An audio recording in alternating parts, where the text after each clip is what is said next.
नेत्र विक्रम चन्दले राज संस्थाको कुरा गर्नुहुन्छ भनेदेखि बुझ्नुस् 12 बुँदे समझदारीबाट गणतन्त्र कसको इच्छाले ल्याएको रहेछ। महान आकांक्षा लुकेको छ भनेर उहाँले जे भन्नुहुन्थ्यो अब अहिले थाहा भयो महान आकांक्षा भने त राज संस्था पनि रहेछ नि। नेत्र विक्रम चन्दजीको पार्टी दर्ता छ, उहाँको पार्टी छ छैन?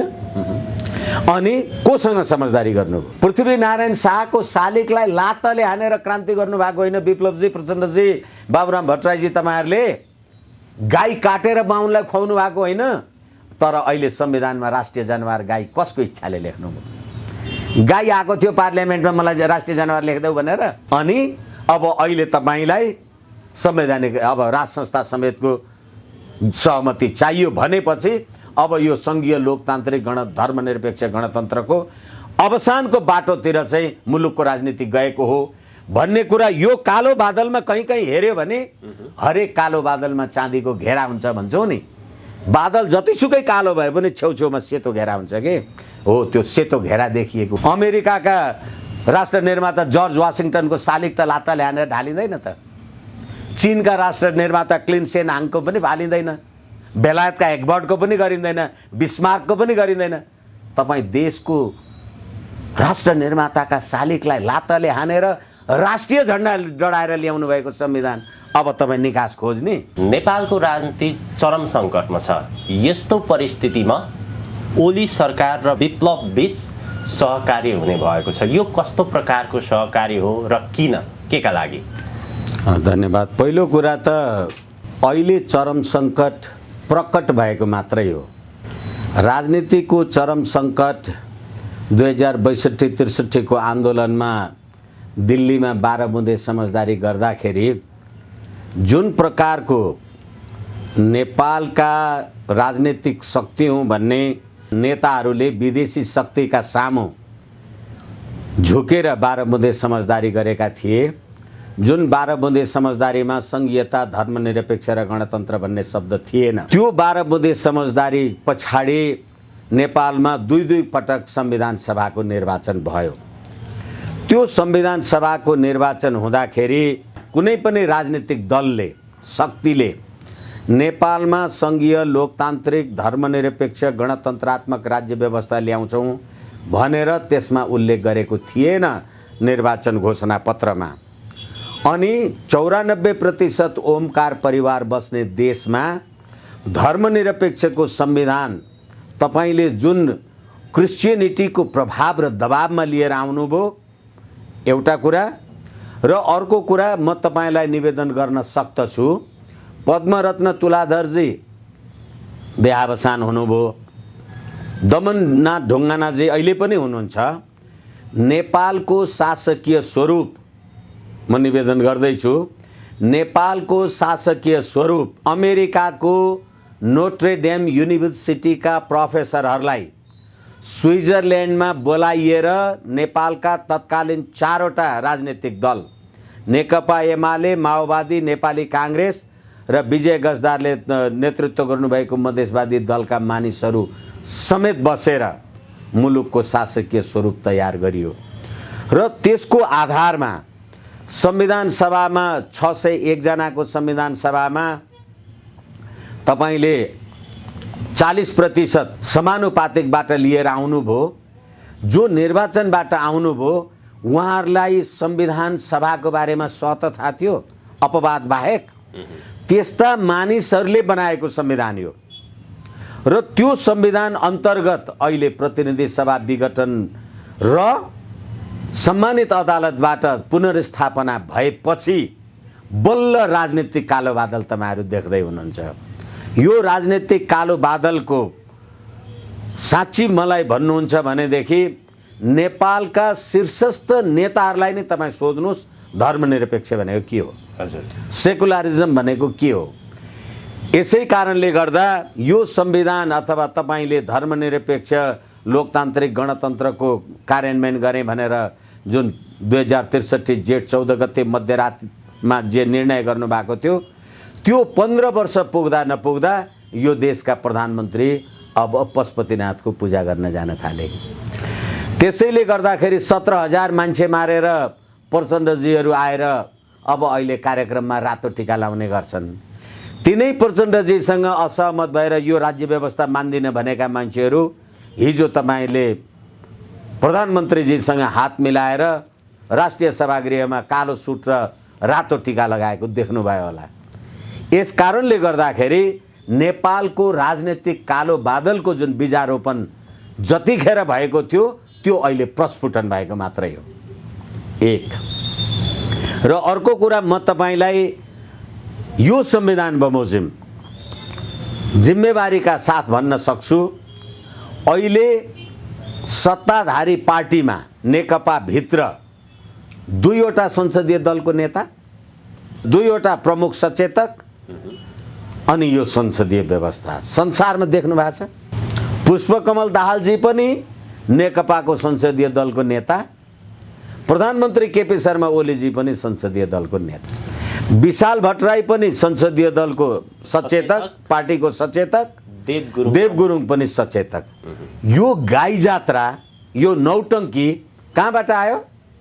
कहाँबाट आयो भने 12 बुँदे समझदारी गर्ने बेलामा नेपालका सर्वहाराको अधिनायकवाद मान्छौँ, संसद भनेको खसीको टाउको देखाएर कुकुरको मासु खाने तलो हो भन्ने राजनीतिक शक्तिलाई नेपाली जनताले 2/3 मत दिएपछि अब त्यो कुकुरको खसीको टाउको देखाएर कुकुरको मासु खाने साम्यवादीहरूले चलाएको संसदीय प्रजातन्त्र यस्तै। नेत्रविक्रम चन्द विप्लव समूहको उनले खुलेर एजेन्डा के सारे भने अबको योजना भनेको अन्तरिम संयुक्त सरकारदेखि राजावादीसँग छलफलसम्म भनेर भनेका छन्। के हो यसका सङ्केतहरू चाहिँ? नेपाली जनताले देशमा पटक पटक हामीले आन्दोलन गर्यौँ भन्छन्। हरेकचोटि आन्दोलनको एजेन्डा नागरिकता हुँदैन, आन्दोलनको एजेन्डा राष्ट्रियताको प्रश्न पनि हुँदैन, आन्दोलनको एजेन्डा धर्मको पनि हुँदैन, आन्दोलनको एजेन्डा गणतन्त्र पनि हुँदैन।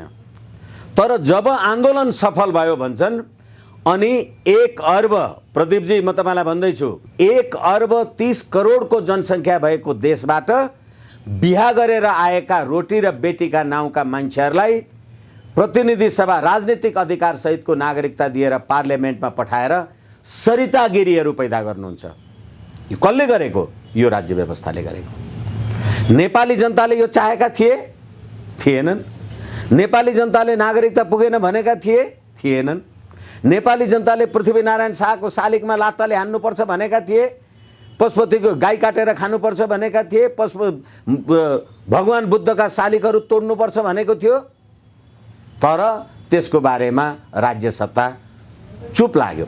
प्रचण्डजी, विप्लव, बाबुराम भट्टराई र रामबहादुर थापा बादल यिनै व्यक्तित्वहरू होइनन् देशमा संसदीय प्रजातन्त्र भएन, सर्वहाराको अधिनायकवाद चाहियो, 1950 को सन्धि खारेज गर्नुपर्छ भारतसँगको भनेर शेरबहादुर देउवालाई तत्कालीन माओवादी अथवा तत्कालीन कम्युनिस्ट जनमोर्चाका पार्टीका बाबुराम भट्टराईले शेरबहादुर देउवालाई 40 बुँदे ज्ञापन बुझाएको होइन।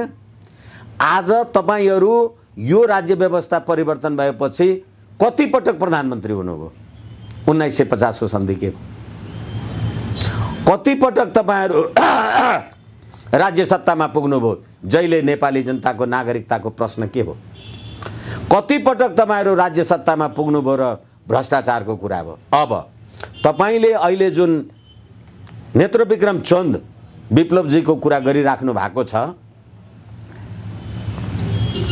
2 वर्ष अगाडि एनसेल टावरमा नेत्रविक्रम चन्दका कार्यकर्ताहरूको तर्फबाट बम ब्लास्ट गर्दाखेरि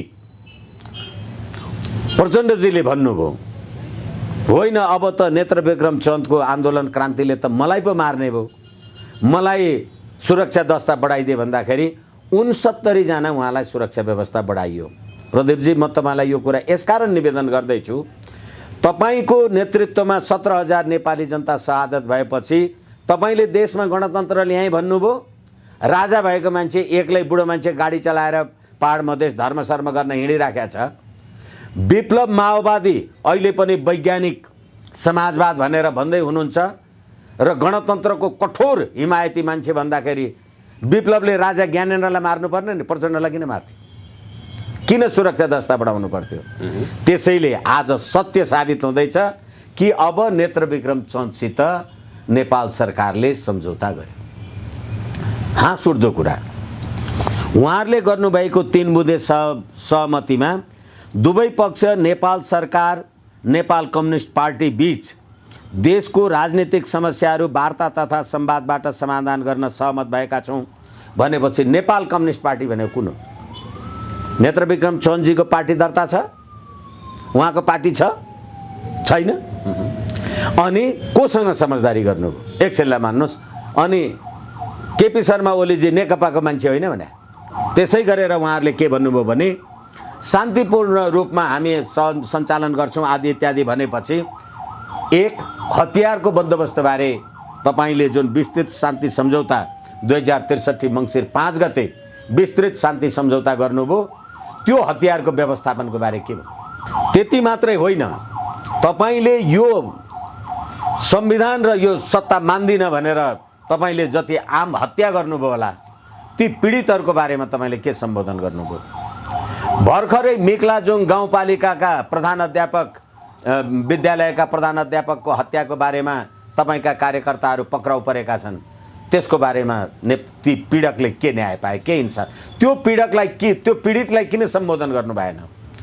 कर्तव्य ज्ञानवाला कुरामा तपाईँ कसुरदार पनि हुने अनि तपाईँ राजनीतिक आवरणमा हामी चाहिँ ठुला कुरा पनि गऱ्यौँ भन्ने। त्यति मात्रै होइन, यो संविधानबारे विप्लवजीको के भनाइ छ? त्यति मात्रै होइन, अहिले यो सहमतिका पछाडि महान आकांक्षा लुकेको छ भनेर उहाँले जे भन्नुहुन्थ्यो, अब अहिले थाहा भयो महान आकांक्षा भने त राज संस्था पनि रहेछ नि। 2077 साउन 4 गते प्रधानमन्त्री केपी शर्मा ओलीले बालुवाटारमा सर्वदलीय बैठक बोलाउनु भयो र त्यतिखेर देशमा राजावादीहरूको जुलुस, नारा आदि इत्यादि आयो। हिन्दू राष्ट्र चाहियो, धर्म सापेक्ष देश हुनुपर्छ भन्दाखेरि उहाँले सर्वदलीय बैठक बोलाउनु भयो। सर्वदलीय बैठक बोलाएर के भन्नुभयो भने विप्लव माओवादी र राजावादीहरूको यो उद्दण्डता अथवा यो जुलुसुलुसले त गणतन्त्रलाई नै चुनौती भयो भन्नुभयो। केपी शर्मा ओलीजीले भन्नुभयो।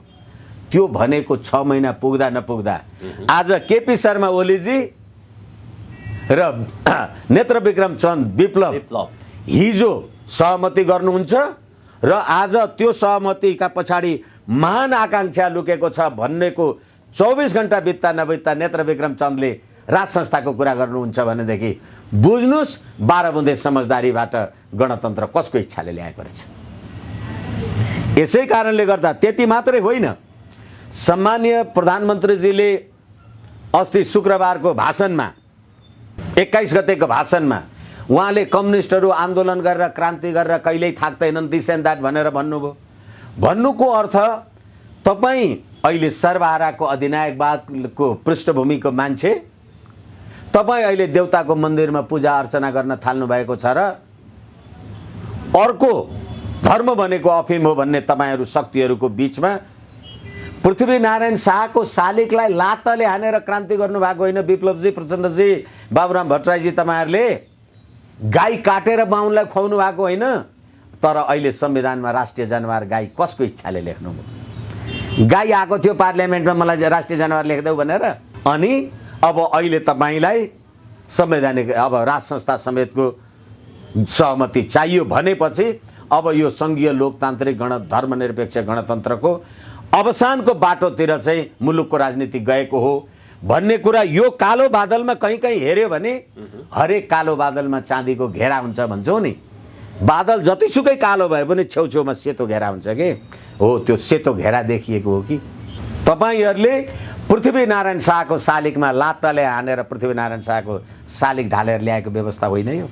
सयौँ थुङ्गा फुलका एउटै माला हामी नेपाली, सार्वभौम भई फैलिएका मेची महाकाली भनेर जे राष्ट्रिय गान बनाउनु भएको छ, अस्ति पुस 27 गते सयौँ थुङ्गा फुलको माला लिएर नेपाली जनता पृथ्वीनारायण शाहको शालिगमा चढाउन जाँदा लाठीले हिर्काएर पुलिस लगाएर खेद्नु भएन तपाईँले?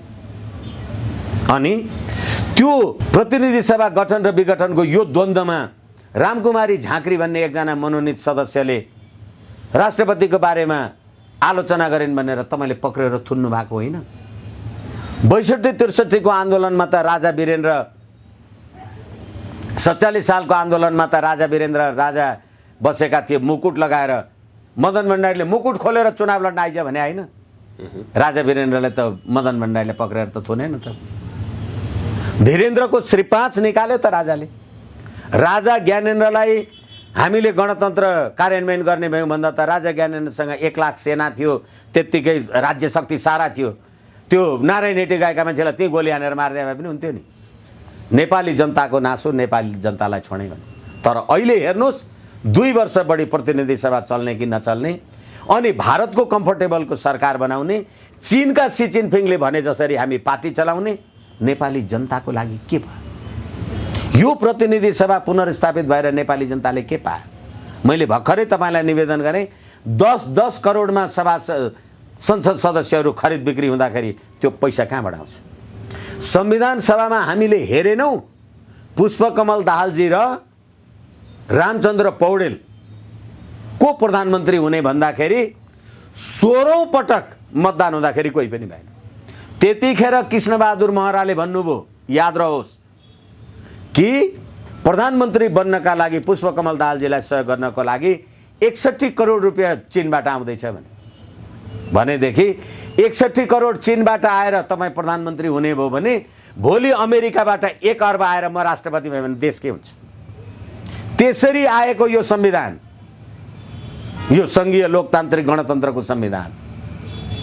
यसै कारणले गर्दाखेरि हामीले नेपाली जनताको राजकीय सत्ता र सम्प्रभु सत्ता, नेपालको राष्ट्रिय स्वाधीनता र अखण्डता बचाउने हो भने, मैले त केटाकेटीमा पढेको थिएँ, पश्चिममा किल्ला काङ्गडा, पूर्वमा टिस्टा पुगेथ्यौँ, कुन शक्तिको सामुमा कहिले हामी झुकेथ्यौँ भने तपाईँले अहिले राष्ट्रिय गान बनाएर सार्वभौम भई फैलिएका मेची महाकाली भन्नु भएन, मेची र महाकालीमा सीमित गर्नुभयो नेपालीलाई।